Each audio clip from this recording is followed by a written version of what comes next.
Okay, folks, we're going to do something a little bit weird here. I'm going to go to these interactions, or interactive things. This is the same thing you have to do with your lab. Here is a motion of the sun simulator, and here's an Earth and Moon viewer. Let's go to this one first and then get rid of it. I've set this up for the summer solstice, June 21st, the longest day of the year. If you're standing here on Earth, you will see the sun go as far north as it ever goes in its motion. Let me start the animation. And it appears to move from east to west because the Earth is rotating from west to east.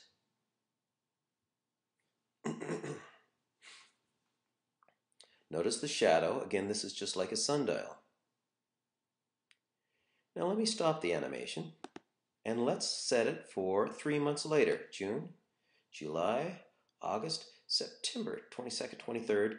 This is what's called the autumnal or autumn or fall equinox, when the sun is directly over the equator of the Earth. You end up with about 12 hours of daylight and 12 hours of darkness. The sun now appears to be further south in the sky.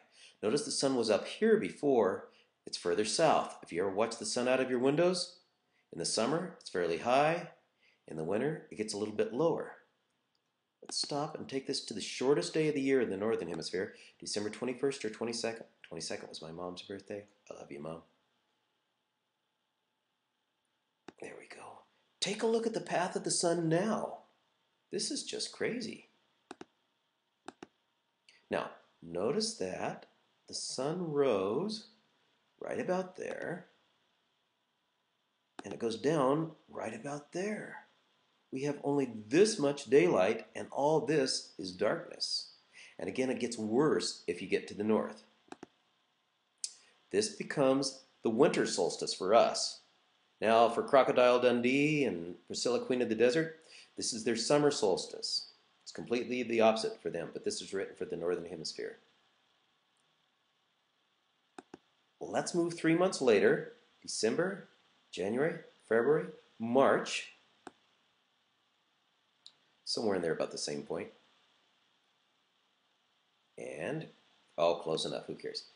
And the sun, once again, is going to be directly over the equator. 12 hours of daylight and 12 hours of darkness.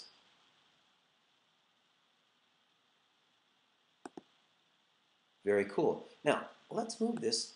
I think we can do this. Oh, this would be weird. I've never tried this before. This is just going to hurt your brain, so let's not mess with that at all. Now, let's move this back to, well, let's move it to our latitude. Okay, close enough. As we move from April to May to June, July, August, September, this is where the sun will be at this hour in the day. If we took a photograph every day, notice the sun makes kind of a figure 8 through the sky. Let's change the time to essentially noon, local noon, and start it again. In June, the sun is as high as it ever gets. That's the summer solstice. We're going back to the equinox in September. The autumnal equinox, then the winter solstice for us. The sun is making a figure 8, December 21st, 22nd. Then back to the vernal or the spring equinox right there on March. Very cool.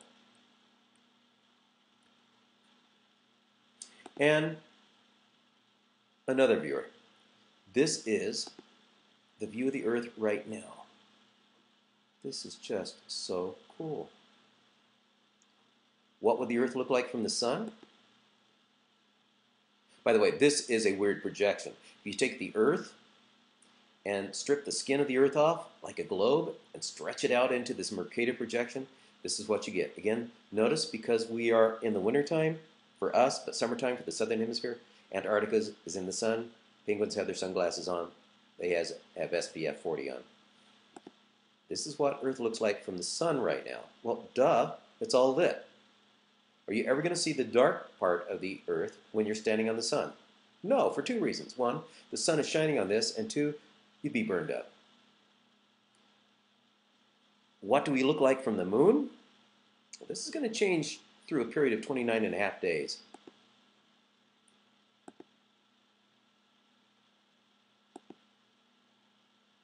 This is what we look like from the moon right now. We are a gibbous Earth. And this is what the Earth looks like from opposite of the sun, although we'd be blinded by the sun probably if we weren't far enough away. This is kind of cool. Now, one more thing. This is a little interaction you're going to do for your lab. You're at the position marked X. I wish we could move you down to the equator, but we can't. This is set up so that Earth is straight up and down. There's no inclination. That's not the way it is. If you watch, the sun rises at the same time every day, sets at the same time every day, and takes the same path across the sky every day. We can speed this up. And the temperatures tend to stay mild. The sun's angle never changes. Let's stop. Let's change this to what it really is. Let's change it to 23.5 degrees. And sadly, we can't really change it to 23.5 degrees. We have to choose 23 or 24, so let's go with 23. Notice the Earth has changed its direction, but it doesn't wobble in its orbit. It just points toward the sun at different times of the year. That would be our summer. Here would be our fall. Here would be our winter when we're pointing away from the sun. Here would be the spring solstice. Spring equinox, summer solstice, fall equinox. Now, as we get to winter, let's back it up a bit. As we get to winter, notice the angle of the sun hitting us is at a really low angle. As we move toward the spring equinox, the sun is at a little higher angle. Now, let's look at the temperatures here. When the angles were really acute, we weren't very warm. As the light from the sun tends to hit at a greater and greater angle, you get more energy per unit area. And as we go toward the summer solstice, when the rays are most direct, we get even warmer. There are a couple of reasons we get warm. One, the rays are more direct, and two, we spend more time in the light itself. So there's more time for things to get heated up. Now let's go crazy. Uranus or Uranus, snicker, snicker, has a tilt of, well, really close to 90 degrees. Think about what it would be like here. You would never see the darkness at this point. We'd be incredibly hot.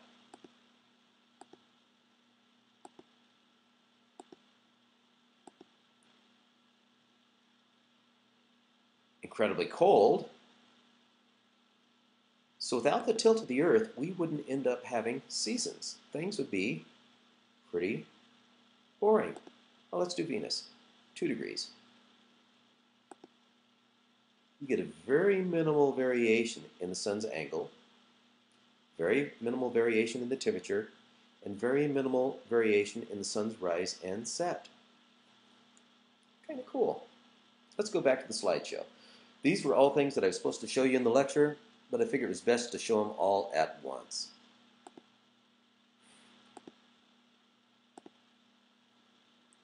Okay, solar insolation. Yes, that really is a word. That means the energy coming from the sun at the appropriate angle. If you shine the light from the sun over the equator, that light hits a certain area. If you shine it toward the poles, you have the same energy, but that energy is spread out over a bigger area.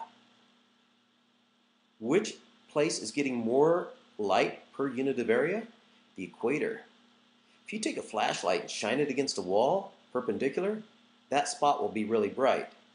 If you shine it at an angle, it won't be very bright. Places with direct sun, more light, more energy. Places with indirect sun, less energy. This is important if you're sticking in solar panels. Where are the places in the United States with the most kilowatt hours per square meter per day? Yay, the Southwest. Every house in Arizona should have solar panels on its roof. This is from the National Renewable Energy Lab.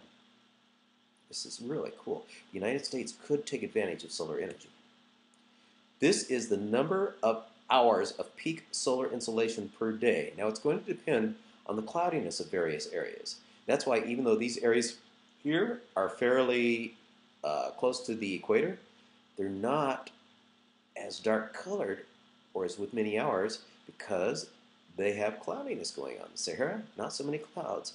Notice the Sahara and parts of the southern part of Africa are even the high deserts of this area along the western coast of South America are better than Arizona. Crazy. Oh, and Australia. Right. Now, parallax.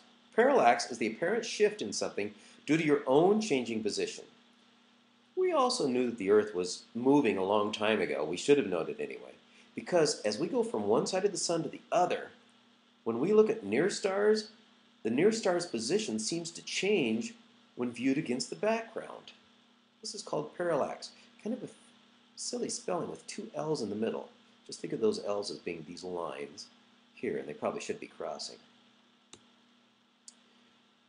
This is a cool little model. Here's the Earth, here's the sun, and this is the celestial sphere. A long time ago, people thought it was like this. Here's the Earth, here's the sun going around the Earth. Crazy. And outside of that were all these stars on some big bowl or double bowl outside the Earth. Well, this kind of works for a model. If you're on this side of the Earth, you're going to see the sun. But at night, you're going to see these stars out in this direction. As we move around the sun, and I wish I could rotate this little thing here to move the sun back this direction, the nighttime side of the Earth will become this side, and we'll be looking at stars out in this direction, and that's why the stars we see at night throughout the year change. Also, if you look in the night sky, this crazy thing happens. Aim your camera at the North Star. It'll make a very teeny circle because it's really close to aligned with our North Pole, and you get these concentric circles. Here's the sun in a strange model at the center, and again, this is not real, but for our model it's going to work. And here is the Earth at different places throughout the year. Right now, we are about right here. So looking out at night, we're going to see Leo. In another month, we're going to see Virgo, you're going to see Libra. As we move towards summer, you're going to see Scorpio. This is why you see different constellations at different times of the year. Now, in all honesty, if you're looking out from this direction, you'll be able to see stars, the constellations over here and over here.